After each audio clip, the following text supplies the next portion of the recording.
Allah yang besar Bapa. Engkau memberitakan Tuhan, keajaiban Engkau, kebenaran Engkau Tuhan. Dan kami bisa lihat di firman-Mu Tuhan. Dan hubungan kami Tuhan, walaupun kami tidak melihat, tapi kami bisa intim dengan Engkau. Itu karena pekerjaan Engkau di dalam hidup kami Bapak. Dan biarlah Tuhan, hamba-Mu yang berbicara pada hari ini, boleh bisa menyampaikan Tuhan, dengan kebenaran melalui Roh Kudus Engkau, dan setiap hati, telinga yang mendengar, kami boleh Tuhan mengerti, memahami firman Engkau, dekat sama Engkau, dan kita juga doing ever greater things Tuhan, di dalam Engkau Tuhan. Terima kasih Bapak untuk segala sesuatunya Tuhan, di dalam nama Yesus Kristus. Kami berdoa dan ucap syukur. Amin. Oke, judul khotbah saya adalah Greater Works than Jesus Works. Ya, artinya apa? Pekerjaan yang lebih besar daripada pekerjaan yang Yesus lakukan. Wah, gimana bisa? Yesus aja sudah besar, kok kita bisa lakukan pekerjaan yang lebih besar lagi? Ya. Nah, kita akan mulai kalau minggu lalu kita mendalami seputar ya kisah Lazarus ya yang bangkit dari kematian. Ya, minggu lalu kita belajar bahwa Yesus Tuhan kita nggak pernah mengeliminasi hal buruk dalam hidup kita, tetapi Dia ingin bersama-sama dengan kita supaya kita ini bisa menghadapi hal buruk tersebut dengan kekuatan Tuhan. Jadi kalau hari ini kita mengalami hal, aduh kok gini-gini terus ya, kok ada lagi aja. Amin. Kenapa? Karena Tuhan mau bersama-sama dengan kita untuk kita hadapi hal itu dengan kekuatan Dia. Nah, 3 pasal setelahnya, setelah kebangkitan Lazarus itu, ini adalah momen di mana murid-murid Yesus bersama Yesus sedang perjamuan terakhir. Sebelum Yesus mati, sebelum Yesus dibawa ke kayu salib. Dan pada saat itu, masih ingat di pasal 13, Yesus lagi membasuh kaki, dia tahu Yudas akan mengkhianati dia. Yesus lagi basuh kaki, dia tahu Petrus akan menyangkal dia 3 kali. Pertanyaannya, kok bisa orang sudah tahu orang lain akan mengkhianati dia, tapi masih aja basuh kaki, masih aja melayani. Ya. Dan di tengah-tengah pergumulan itu, Yesus sebenarnya juga takut menghadapi kematian. Ya. Tetapi di Yohanes 14, 1-2, malah dia kasih encourage buat murid-muridnya. Dikatakan demikian, janganlah gelisah hatimu, percayalah kepada Allah, percayalah juga kepadaku. Di rumah Bapakku banyak tempat tinggal. Jika tidak demikian, tentu aku mengatakannya kepadamu. Sebab aku pergi ke situ untuk menyediakan tempat bagimu. Amin. Ya, dikatakan apa? Jangan gelisah hatimu. Kenapa mereka gelisah? Karena Yesus sudah kasih previewnya bahwa saya akan pergi nih. Hari-hari terakhir saya sudah akan dekat. Ya. Terus mereka jadi gelisah, aduh nanti kalau nggak ada Yesus gimana? Ini dikatakan kalimat berikutnya, jika tidak demikian tentu aku mengatakannya kepadamu, sebab aku pergi ke situ untuk menyediakan tempat bagimu. Kita biasanya kalau hari kenaikan Yesus, kita sering dengar ayat ini.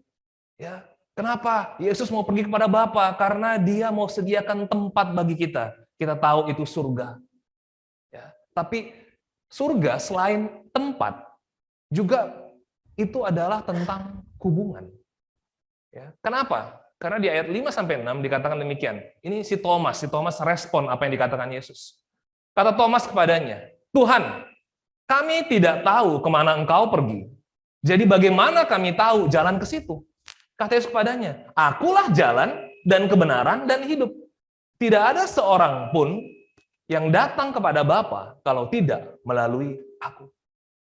Jadi tiba-tiba Yesus ngomongin tempat, disediakan buat kita, terus si Thomas ngomong tentang secara literal lagi. Ya udah, gimana cara jalannya ke sana? Kasih tahu dong jalannya, Sherlock dong. Supaya kita bisa ke sana. Tapi Yesus bilang, aku jalannya. Akulah hidupmu, akulah kebenaranmu. Jadi artinya apa? Yesus mau kasih tahu bahwa make relationship lewat saya, hidup kamu lewat saya, kebenaran-kebenaran dalam hidup kamu ngerti tentang saya, jalannya lewat saya. Orang mau bilang jalannya oke, habis kuliah mau kerja nanti bisnisnya begini, nanti menikah umur sekian, nanti kalau bisa punya investasi sekian, nanti bisa pergi ke luar negeri, nanti anak-anak bisa ini. Jalannya biasanya kayak begitu. Itu orang-orang dunia jalannya seperti itu. Tapi buat Yesus, jalannya adalah lewat saya. Ya, percuma kalau bikin perencanaan duniawi seperti itu, tapi nggak pernah ngerti sayanya. Bahkan banyak orang pakai Yesus supaya apa? Berkati dong, jalan saya mau investasi kayak begini. Saya mau begini Tuhan. Padahal Yesus, I am the way, I am the life, I am the truth. Nggak ada seorang pun datang kepada Bapa. Nah, sekarang Yesus mulai kasih nama tentang Bapa. Kalau tidak melalui aku. Jadi ini seperti kayak, ngerti ya, kalau misalnya kita udah lama 3 tahun sama seseorang, sama Yesus 3 tahun, bangun pagi lihat Yesus. Ya, jalan-jalan sama Yesus. Waktu dianiaya ada Yesus juga. Ya, banyak memori sama Yesus. Tiba-tiba sekarang Yesus, oke, sekarang saya mau serahkan kamu kepada Bapa saya. Karena saya mau pergi. Saya mau siapin tempat tinggal buat kamu one day. Ya. Minggu lalu ya ada foto ini dikirim sama saya. Ya. Ini anjingnya pendeta Edison di Sorong. Ya. Kenapa? Karena pendeta Edison hari itu dia pergi ke Jayapura. Dia akan melayani, dia pindah ke Jayapura. Jadi anjingnya harus tinggal di sana. Ya, akhirnya pendeta Daniel yang dari Depok ke sana, dia fotoin. Ini loh bro, pas hari di mana kamu pergi ke airport, ini ya tampang anjingmu bro. Ya, kayaknya ya buat kita-kita yang punya anjing pasti relate ya. Aduh, tuan saya biasanya bareng-bareng, mainnya sama dia, makan dari dia, hubungan sama dia. Sekarang ini tuan yang baru ini siapa? Mungkin begitu ya. Ya sama kayak murid-murid saat itu 3 tahun udah sama-sama dengan Yesus. Tiba-tiba Yesus mau pergi, terus nanti kita gimana? Kalau ahli Taurat, orang Farisi, aniaya kita ditekan gimana? Manusia biasanya senang kalau ada backingan, ada backup. Ya, wah, temen gua Kapolda. Wah, temen saya itu yang punya bisnis itu, lu tenang aja. Teman saya pecalang-pecalang di daerah sini. Tenang. Ya. Jadi kadang-kadang kita tuh lebih secure kalau teman-teman kita, backingan kita tuh kelihatan. Ya, sama, murid-murid saat itu. Selama ini backingan kita Yesus dan kelihatan, sekarang gimana nih, nggak akan kelihatan lagi. Ya. Nah, Yesus pernah ingatkan di dalam doanya. Waktu itu Yesus ajak murid-muridnya dan Yesus doa sama Bapaknya begini. Murid-muridnya dengar itu. Ayat 12-14. Selama aku bersama mereka, aku memelihara mereka dalam namamu, yaitu namamu yang telah engkau berikan kepadaku. Aku telah menjaga mereka dan tidak ada seorang pun dari mereka yang binasa. Selain daripada dia yang telah ditentukan untuk binasa, supaya genaplah yang tertulis dalam kitab suci. Tetapi sekarang, aku datang kepadamu, dan aku mengatakan semuanya ini sementara aku masih ada di dalam dunia, supaya penuhlah sukacitaku di dalam diri mereka. Aku telah memberikan firman-Mu kepada mereka, dan dunia membenci mereka. Karena mereka bukan dari dunia, sama seperti aku bukan dari dunia. Jadi, seakan-akan Yesus bicara sama Bapa di surga, Tuhan terima kasih, Engkau udah memberikan mereka kepadaku. Murid-murid-Mu itu sudah bareng-bareng sama saya, selama saya di dunia. Dan mereka sudah saya jaga, Bapak. Ya, supaya mereka nggak binasa. Nggak binasa di sini maksudnya bukan tentang fisik ya, tapi binasa hatinya. Lalu apa? Supaya sukacitaku yang penuh itu ada dalam mereka. Dan mereka udah dengar firman saya. Makanya sekarang saya mau pergi, kenapa? Saya tinggalin firman buat mereka. Perkataan-perkataan yang saya pernah bicarakan ke mereka, itu buat supaya mereka tuh tinggal bersama. Kira-kira ya, waktu Yesus doa seperti itu sama Bapaknya, murid-muridnya ngerasa gimana? Mungkin mereka bisa merasakan, iya ya selama ini dipelihara oleh Yesus ya. Tapi tetap aja gimana ke depannya? Ya, ini perubahan yang besar, tetapi sebenarnya ini lebih baik. Ya, manusia biasanya mereka experience kita itu biasanya experience sesuatu hal yang udah pasti, udah biasa, dan kalau kehilangan ini, nggak bisa. Ya. Ini perubahan yang besar, tetapi ini lebih baik buat murid-murid. Ya. Kenapa? Karena Yesus pernah bilang di Yohanes 16 ayat 7a, namun benar yang kukatakan ini kepadamu adalah lebih berguna bagi kamu jika aku pergi. Ya. Hari ini kita nggak pernah lihat Yesus secara langsung. Ya, kita nggak pernah punya pengalaman seperti murid-murid ya bersama-sama, bareng-bareng, diajarin langsung sama Yesus, nggak pernah. Hari ini kita lahir di sini, ya sudah nggak ada, sudah pergi, sudah ada di rumah Bapa. Oke, nah makanya hari ini saya mau jelaskan tentang kita ini yang nggak pernah lihat tentang Yesus secara fisik, ya, tapi kita akan mengenal 3 hal, yaitu apa? Person. Person maksudnya apa? Sosok Tuhan itu, walaupun kita nggak lihat, kita bisa kenal. Kalau sosok Tuhan itu kita kenal, kita akan mengerti power-nya, ya, kuasanya, dan kita akan mengerti the prayer juga, ya, doanya, komunikasinya dengan Tuhan. Mari kita dalami tentang person. Yohanes 14 ayat 7-10, tapi saya ayat 7-nya aja. Tadi dikatakan demikian ya.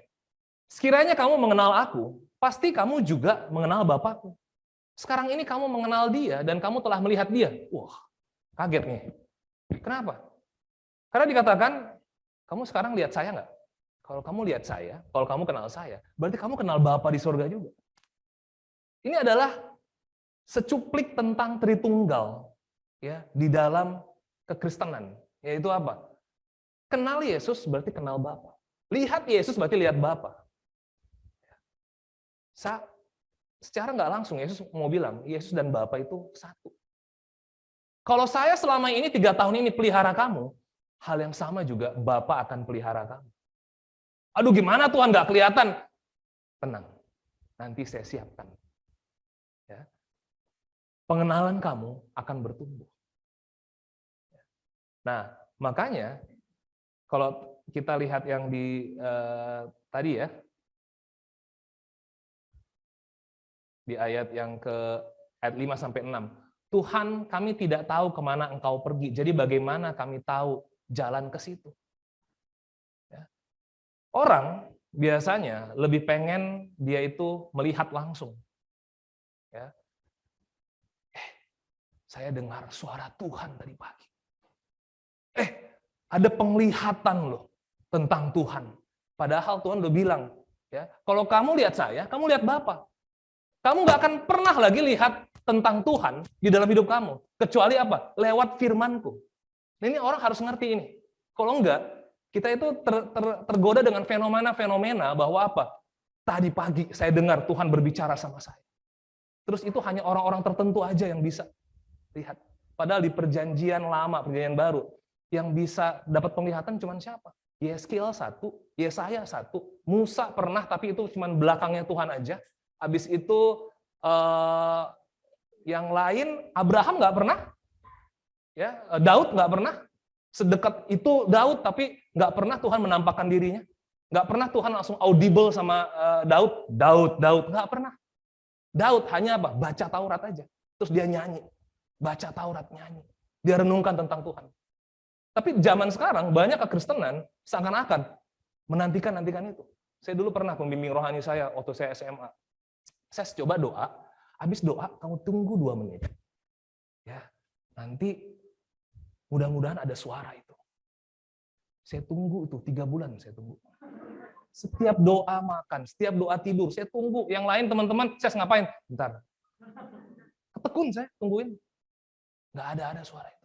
Akhirnya saya berpikir, mungkin memang saya kurang rohani. Ya, seakan-akan kita lewat kata orang, kita nggak lihat firman, kita nggak pelajari firman, terus kita gampang percaya gitu aja. Pendeta ngomong apa, pembimbing rohani ngomong apa, terus kita gampang percaya. Tapi lihat firman juga enggak. Baca firman juga enggak. Padahal Yesus sudah jelas-jelas, kalau kamu udah lihat saya, kamu lihat Bapa. Ya, makanya waktu Thomas yang nggak percaya tentang itu, waktu Yesus lihatin itu, ya udah. My Lord, my God, artinya apa? hai Yesusku dan Bapakku. Tiba-tiba dia ngomong, kamu itu adalah Allah Bapa, kamu itu Yesus juga. Ya. Hal tentang Yesus dan Bapa, akhirnya dia percaya itu. Kenapa? Karena waktu itu Thomas sudah dibilangin sama Yesus, kalau kamu lihat saya, kamu lihat Bapa.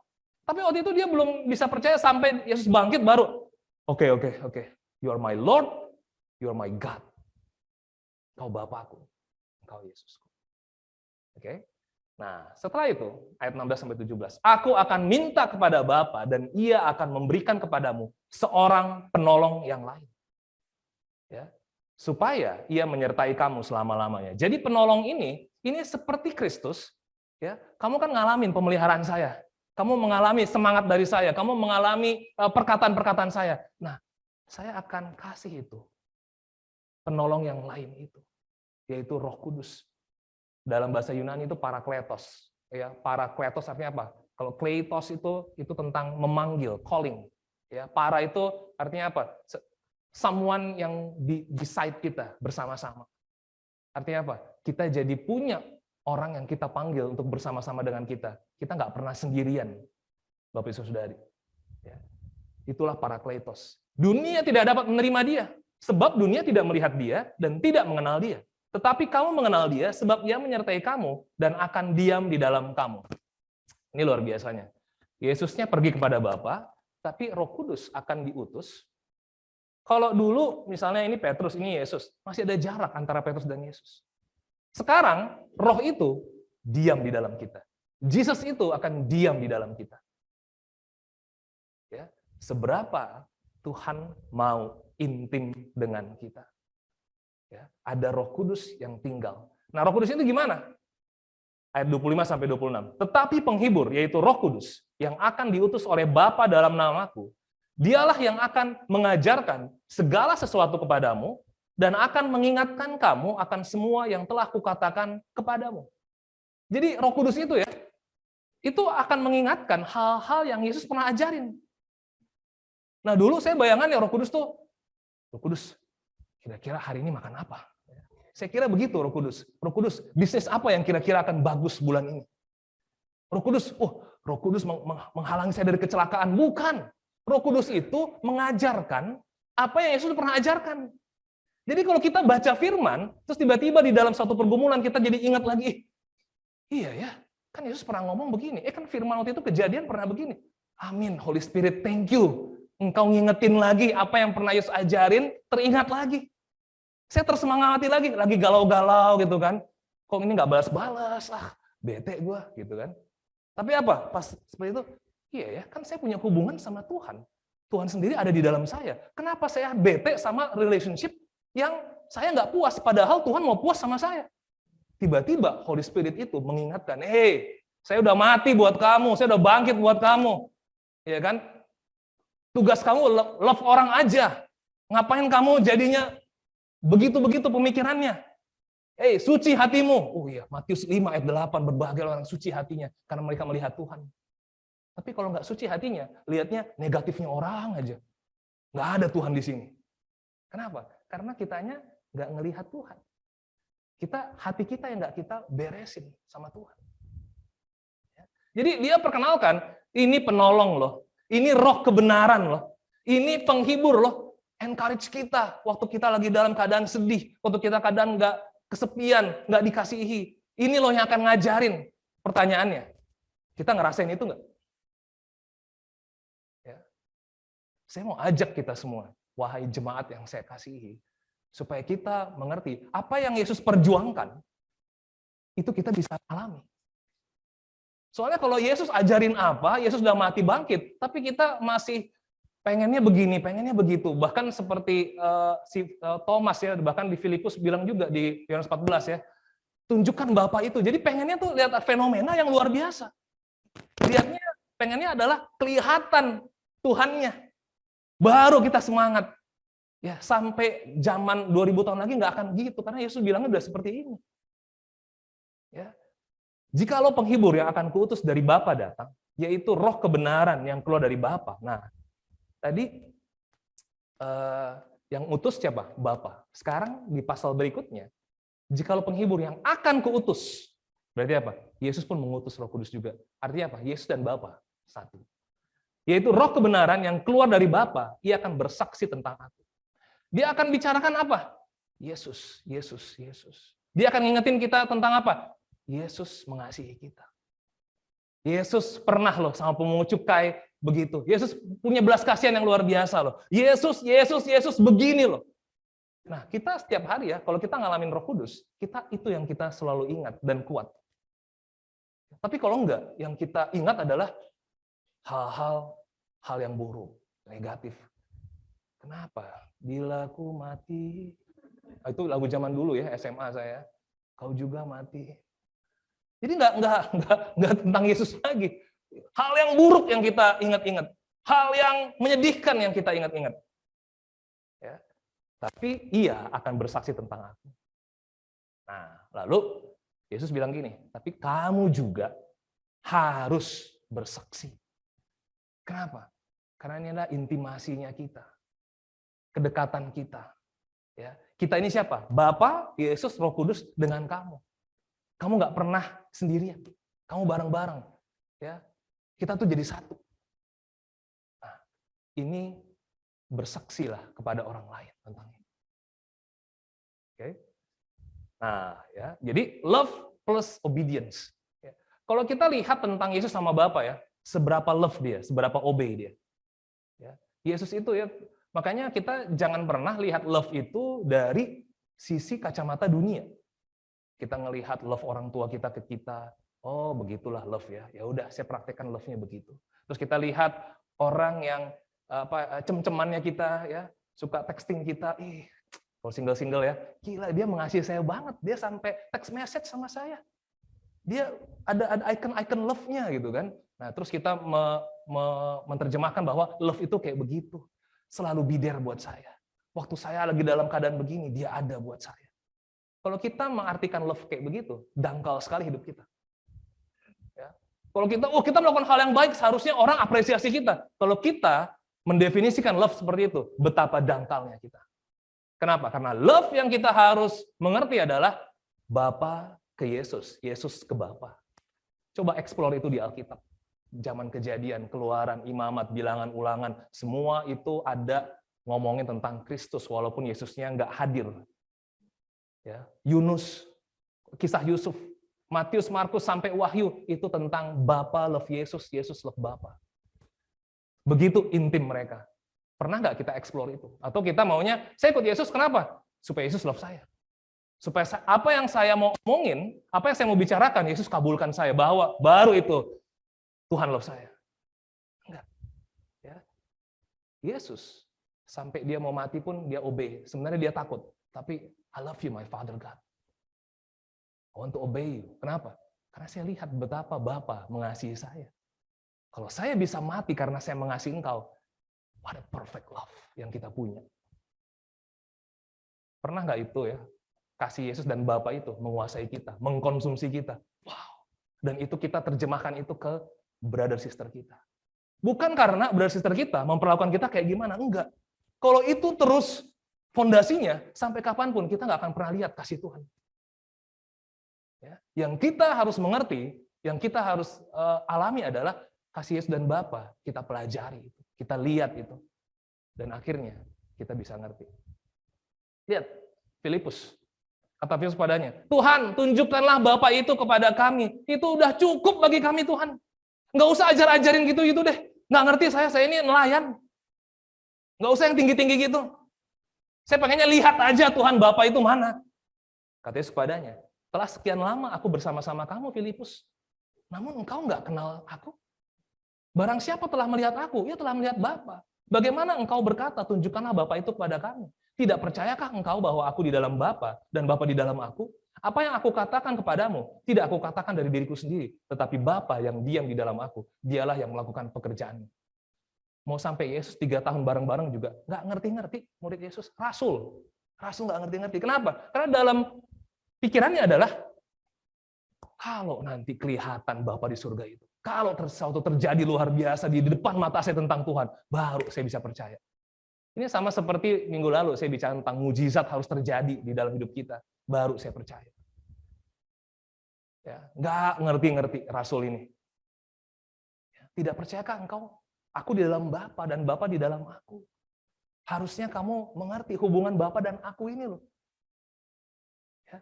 Nah, waktu Yesus handing over, menyerahkan murid-muridnya kepada Bapa di surga, mereka harus mulai hidup from sight to faith.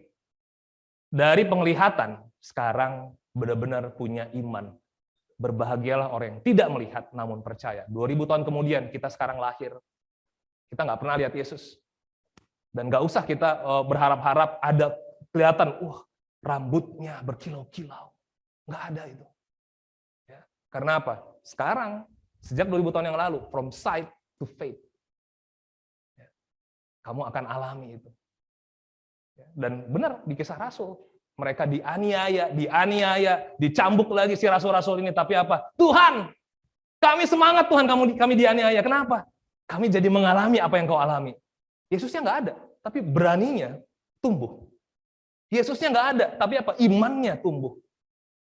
Ya, kasihnya tumbuh. Si Petrus biasanya lihat orang lumpuh di depan gerbang indah bait Allah, biasanya dilewatin aja. Tapi apa? Sekarang dengan Roh Kudus itu, dia pengennya mengasihi orang. Kenapa? Love-nya tumbuh. Nggak perlu lihat ada Yesus di sana, tapi apa? Segala-galanya, Bapa, Yesus, Roh Kudus itu mulai hidup di dalam diri rasul-rasul itu.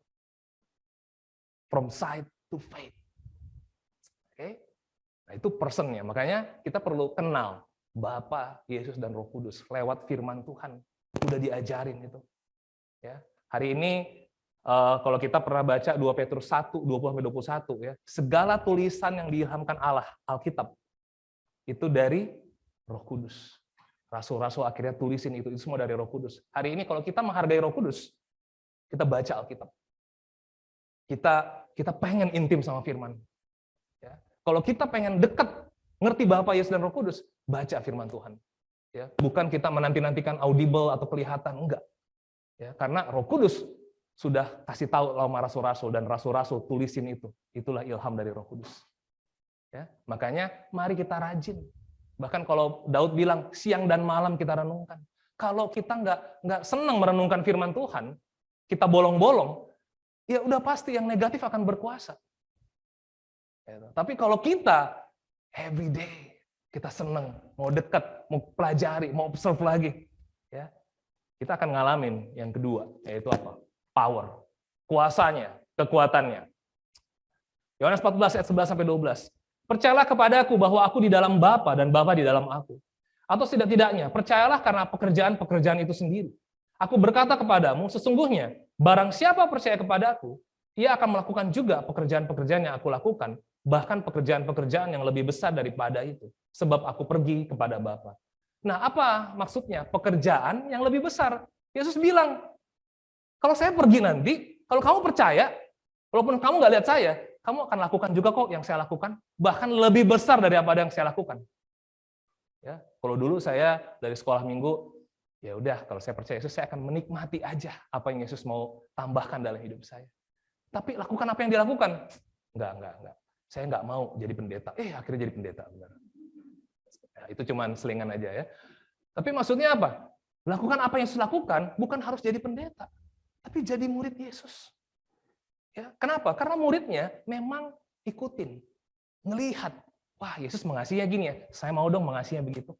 Yesus memuridkannya gini ya, saya mau dong memuridkan begitu. Yesus walaupun sahabatnya yang membaptis meninggal, tapi dia healingnya sama Allah Bapa ya, saya mau dong healing sama Allah Bapa. Ya, kita nggak usah healing ke Bali lagi, karena kita memang udah di Bali, ya kan? Tapi ini Yesus healingnya dengan Allah Bapa, dia merenung sama Bapa, dia di bukit itu, habis itu apa? Ngelihat ribuan orang mulai datang, malah belas kasih yang tergerak. Ayo kasih makan. Itu Yesus. Ya, kalau saya dulu seminggu 2 minggu dulu enggak, saya mau merasakan kesedihan ini. Kenapa saya begini hidup saya? Bro, yuk kita tolong orang itu. Nah, saya nantikan Yesus sampai benar-benar kelihatan dalam hidup saya. Kalau ada perubahan terjadi dalam hidup saya, baru. Ya. Yesus nggak kayak gitu. Kalau kita kenalnya Yesus kayak gitu, salah kenal kita tentang Yesus. Ya. Makanya kita harus lihat di Alkitab. Oke. Nah, pekerjaan besar, apakah itu tentang mujizat? Ya. Apakah kita bisa lebih hebat menyembuhkan, lebih besar lagi menyembuhkan daripada Yesus lakukan? Nggak mungkin. Apakah kita bisa ngusir setan lebih daripada Yesus yang usir? Nggak mungkin. Apakah kita bisa bangkitkan orang mati lebih daripada Yesus yang bangkitkan? Nggak mungkin. Jadi pekerjaan besar di sini bukan tentang mujizat, ya, tetapi the miracle yang benar-benar Yesus mau kasih, ya, itu tentang bersaksi. Bersaksi kayak gimana? Lihat, power yang luar biasa adalah melihat orang lahir kembali. Melihat orang pemarah bisa sabar lagi. Melihat orang yang biasanya mengeluh tapi bisa sukacita, itu lahir baru. Melihat orang yang biasanya nggak pernah punya hubungan sama Tuhan, tapi dia jadi rindu banget sama Tuhan, lahir baru. Melihat orang yang egois, nggak pernah mau ngasih orang, tapi sekarang mulai mau mengasihi orang, lahir baru, lahir kembali. Dan itu terjadi sama Nikodemus. Waktu Yesus datengin, justru si pemimpin agama ini yang datengin Yesus. Dikatakan demikian, sebab tidak ada seorang pun yang dapat mengadakan tanda-tanda yang kau adakan itu, jika Allah tidak menyertainya. Yesus menjawab, katanya, aku berkata kepadamu, sesungguhnya, jika seorang tidak dilahirkan kembali, ia tidak dapat melihat kerajaan Allah. Jawab Yesus, aku berkata padamu, sesungguhnya, jika seorang tidak dilahirkan air dan roh, ia tidak dapat masuk ke dalam kerajaan Allah. Nikodemus waktu itu melihat air berubah jadi anggur. Dia dengar itu.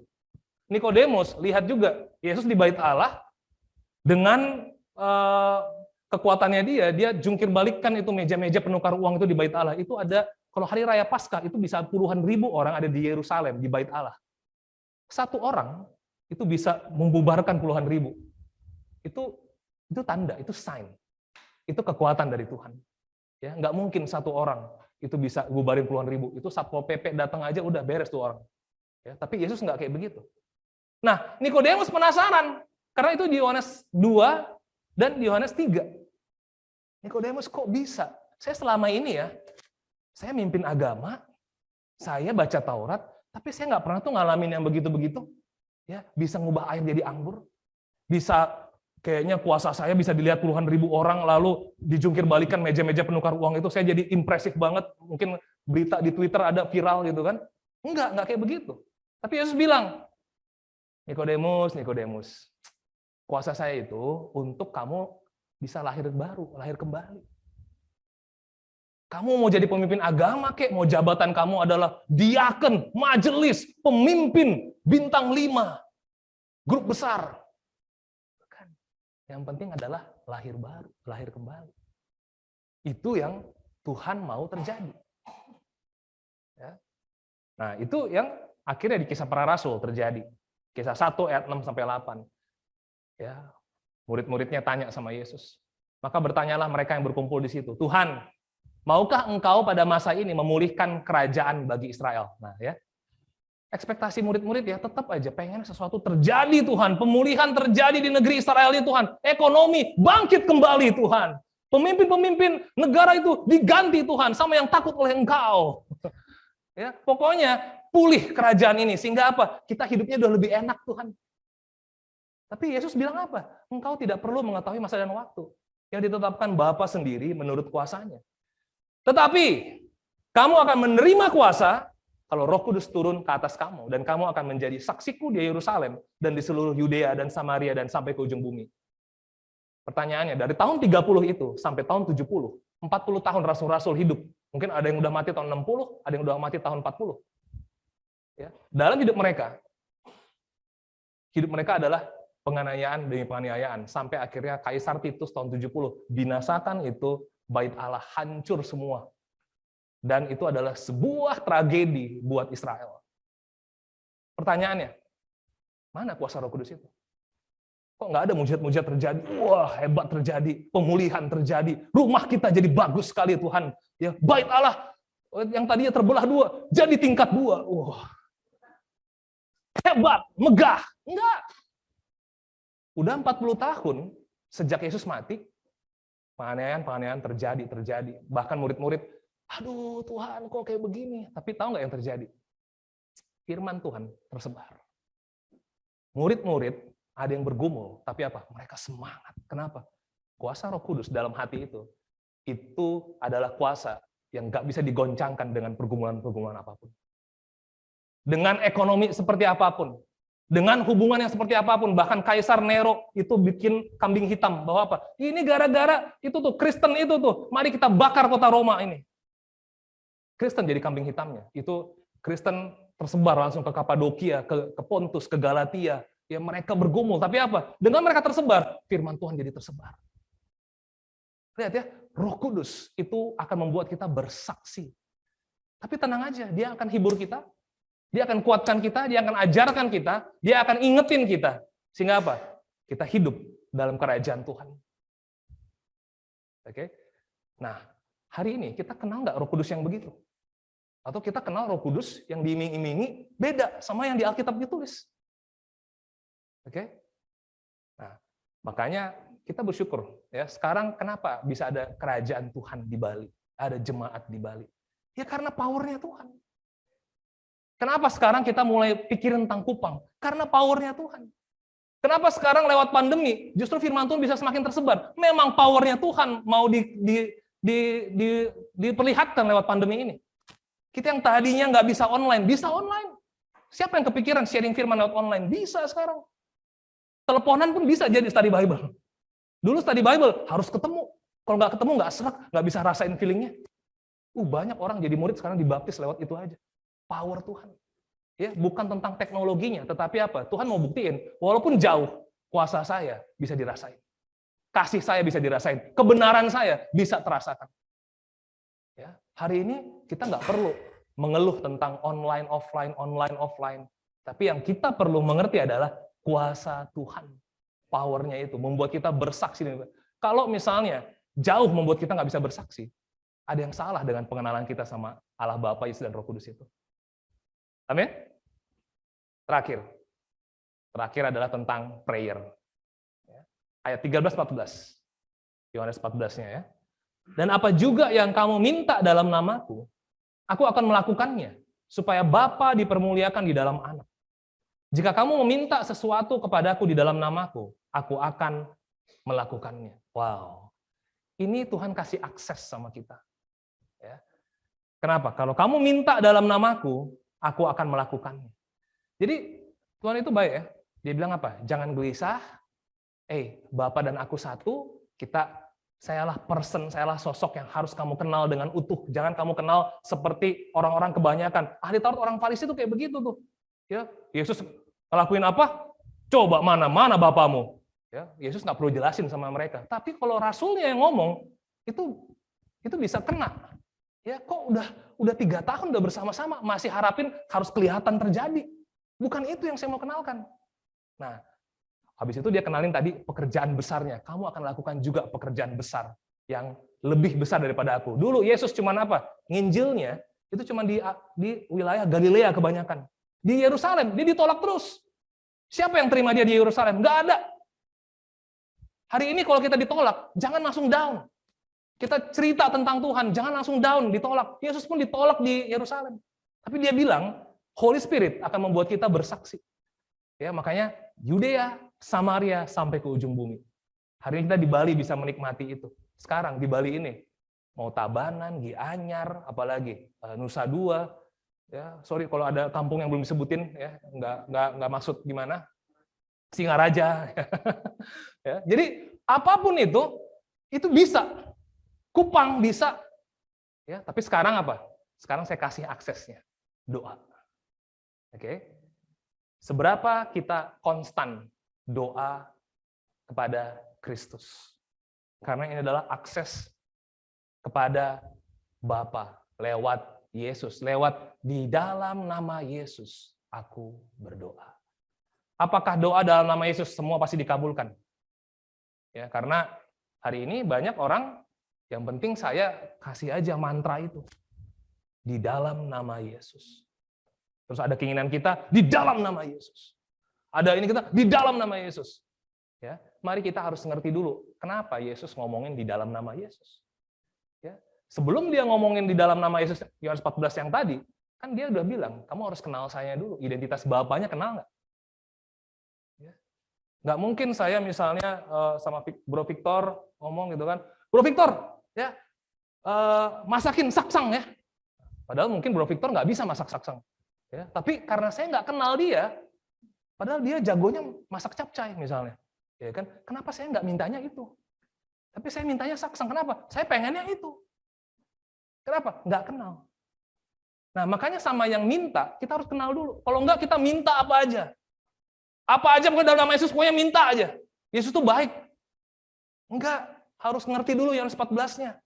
Makanya dia bilang apa? Identitas Bapaknya kenal nggak? Tujuan Bapak kenal nggak? Tujuan Bapak tuh mau kamu melakukan pekerjaannya dia. Kenal nggak yang itunya? Karena kalau enggak, kita nggak pernah minta Tuhan, pengen dong saya bisa melakukan pekerjaan Engkau, kuatkan saya dong Tuhan. Ya, banyak nggak, sering nggak, konstan nggak kita berdoa tentang itu? Atau kita banyak berdoa tentang kerajaan saya, kerajaan dunia saya, impian saya Tuhan, keinginan saya Tuhan. Makanya Bible bilang, cari kerajaan saya dulu, hidupi kerajaan saya dulu, kebenaran saya hidupi, udah ada roh kebenaran yang saya kasih, hidupi itu, nanti saya tambahkan semuanya. Mengerti nggak kemuliaan Bapa? Mengerti nggak kerajaan Bapa? Ya. Makanya di 1 Yohanes 5 ayat 14-15, ini Yohanes kirim surat juga. Dan inilah keberanian percaya kita kepadanya, yaitu bahwa ia mengabulkan doa kita. Jikalau kita meminta sesuatu kepadanya menurut kehendaknya, bukan kehendak saya. Kita tuh percaya banget dia bisa kabulkan doa kita kalau itu menurut kehendaknya. Nah, kalau nggak kenal, gimana tahu kehendaknya? Kalau nggak intim, nggak baca firman, gimana tahu kehendaknya? Gimana tahu hatinya? Gimana tahu impiannya? Gimana tahu pengalamannya waktu di dunia? Nggak tahu kita. Nggak kenal. Yang kita tahu adalah minta aja. Ya, mau nggak sahabatan sama sahabat yang minta terus? Ses, minta duit dong. Terus datang lagi, Ses, waduh, temenin dong. Ses, tolong dong, pinjemin ini. Ses, setiap berhubungan, minta, pinjem, temenin, minta, pinjem, temenin, kuatin. Siapa yang betah bersahabat kayak gitu? Nggak ada. Makanya Tuhan waktu dia datang ke dunia, dia kenalin, ini loh, akulah ini. Akulah begini. Ya, ikutin saya. Jangan saya disuruh ikutin kamu terus. Yesus, saya ini ada bisnis, tolong. Sini, Yesus, lihatin. Salah ikut kita. Yang ada, lihat kerajaan saya, lihat misi saya, lihat. Ya, kamu ikutin, lihat saya gimana, hikmat saya gimana, kasih saya gimana, lihat. Itu yang Yesus mau. Kalau nggak kayak begitu, nggak mungkin kenal. Berapa lama pun kita jadi murid, nggak makin kenal kita sama Tuhan kita. Ya, tapi kalau kita mau kenal dia, doa kita pun jadinya apa? Tuhan, lihat nih. Permohonan doa karena kenal Bapa dan kuasanya. Lukas 17, 4-5. Bahkan jikalau ia berbuat dosa terhadap engkau 7 kali sehari dan 7 kali ia kembali kepadamu dan berkata, aku menyesal engkau harus mengampuni dia. Lalu kata rasul-rasul itu kepada Tuhan, tambahkanlah iman kami.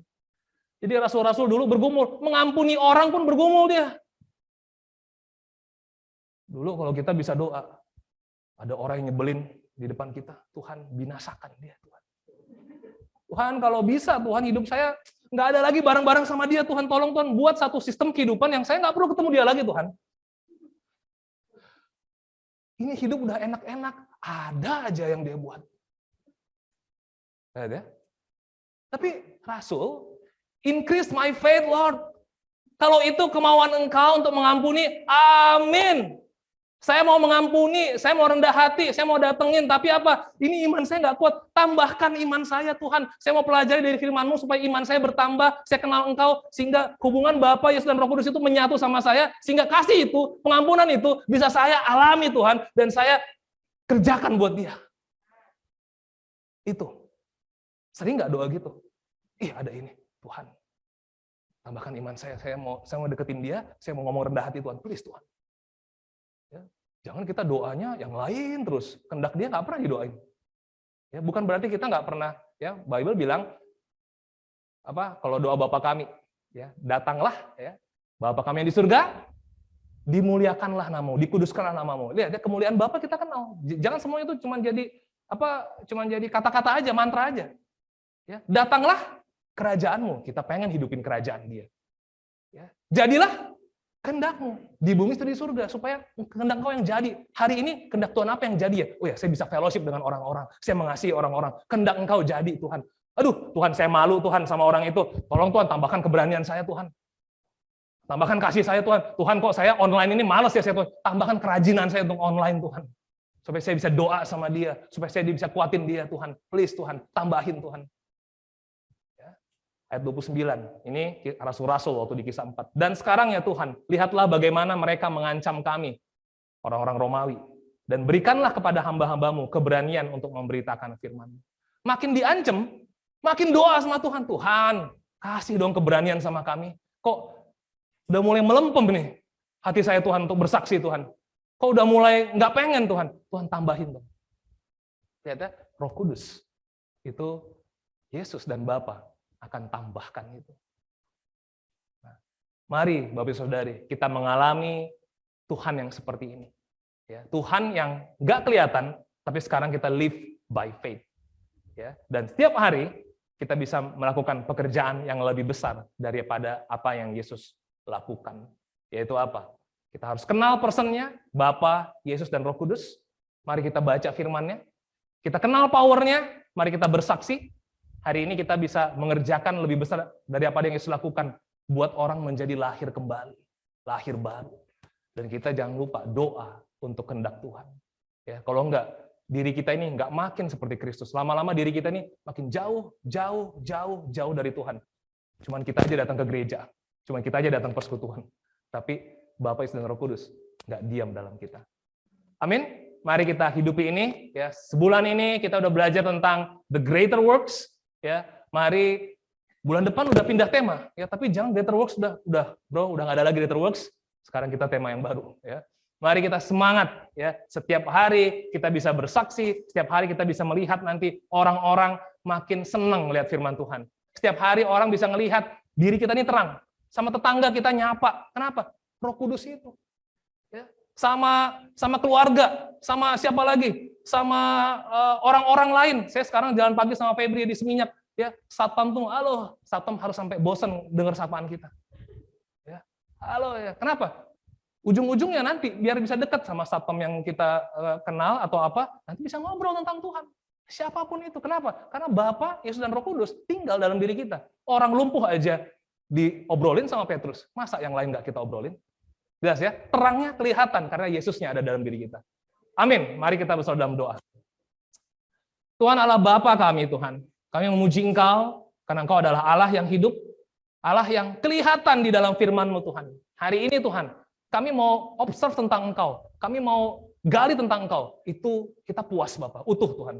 Zaman dulu Tuhan, Alkitab belum ada Tuhan. Orang harus mendengar tentang Engkau Tuhan dari audible Tuhan. Orang harus dengerin Yesusnya. Orang harus dengar bahasa roh Tuhan. Tapi hari ini Bapak, dengan firman Tuhan, utuh dan lengkap Bapak. Dan kami memuji Engkau Tuhan karena Engkau adalah Yesus yang ingin dipuji lewat firman Engkau. Dan kami bersaksi Tuhan karena ada Roh Kudus yang tinggal dalam diri kami Bapak.